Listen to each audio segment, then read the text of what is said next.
In a quiet southern town in Alabama, where the weight of history lingers in the humid air, Lena Walker steps off a faded Greyhound bus.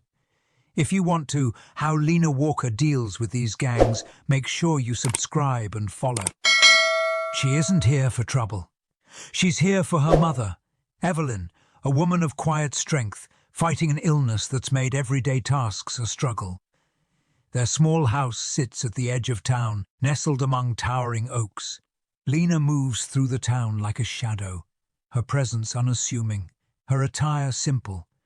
Nothing about her suggests she once served as an elite Marine raider, trained for the most dangerous missions imaginable. But beneath her calm demeanor lies a storm, a lifetime of discipline, skill, and a quiet resolve that doesn't waver in the face of threats. This town doesn't know who they're dealing with. The town has its predators. A group of 4 men, led by Dwayne Holt, see themselves as untouchable.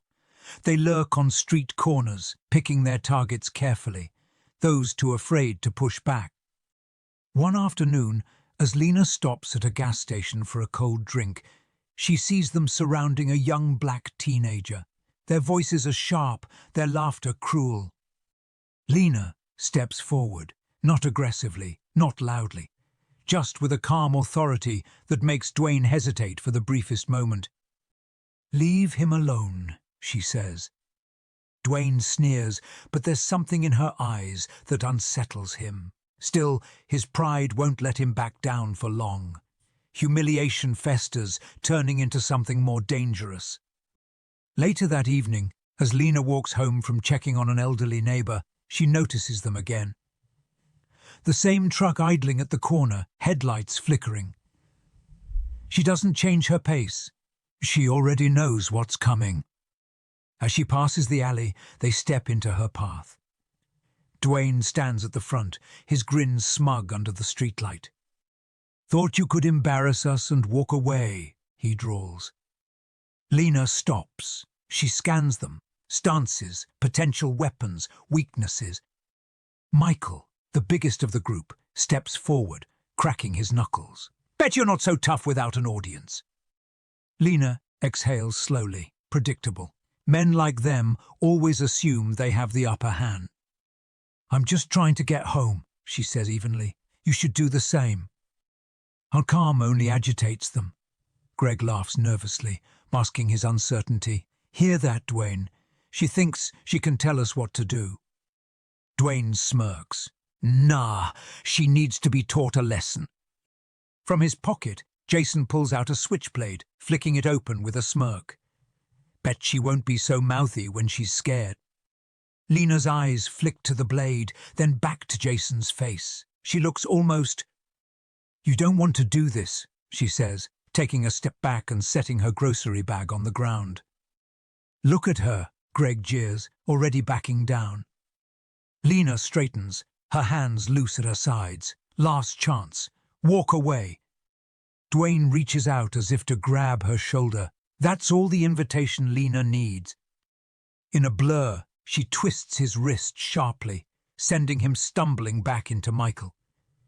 Jason lunges with the knife, but Lena sidesteps effortlessly, locking his arm and striking his wrist. The blade clatters to the pavement.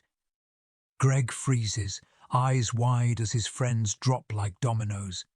Before he can react, Lena delivers a precise kick to his knee, sending him crashing down. Michael, regaining balance, charges at her with a roar. Lena ducks his wild swing, slamming an elbow into his ribs and driving her knee into his stomach. He doubles over, gasping.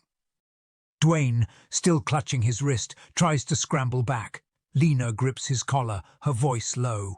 "You're done." She shoves him away, his bravado shattered. Within moments, all 4 men are on the ground, groaning. Lena stands over them, her breathing steady, her face unreadable. "Next time, choose your target more carefully." She picks up her phone and calls the police, then grabs her groceries and walks away without another glance. They'll come for her again. She knows that. but they have no idea who they're dealing with. The next morning, Lena finds her mother's fence vandalized, graffiti scrawled across it. She doesn't react. She simply repaints the fence, her movements slow and deliberate, but inside she's calculating. The gang grows bolder, parking outside her house, yelling crude insults. Lena watches from the window, expression unreadable. She knows they want her to react.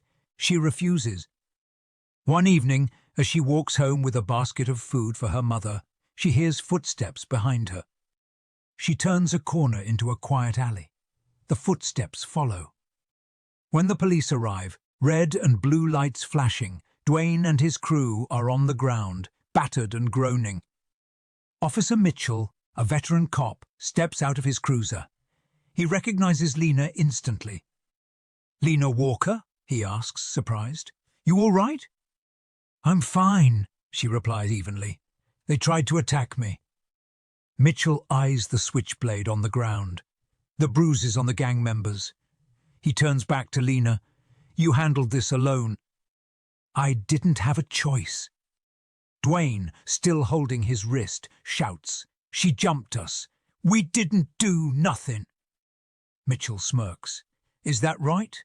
With a knife on the ground and all four of you looking like you got run over?" Greg mutters, "This wasn't supposed to go like this." A younger officer leans toward Mitchell and whispers something.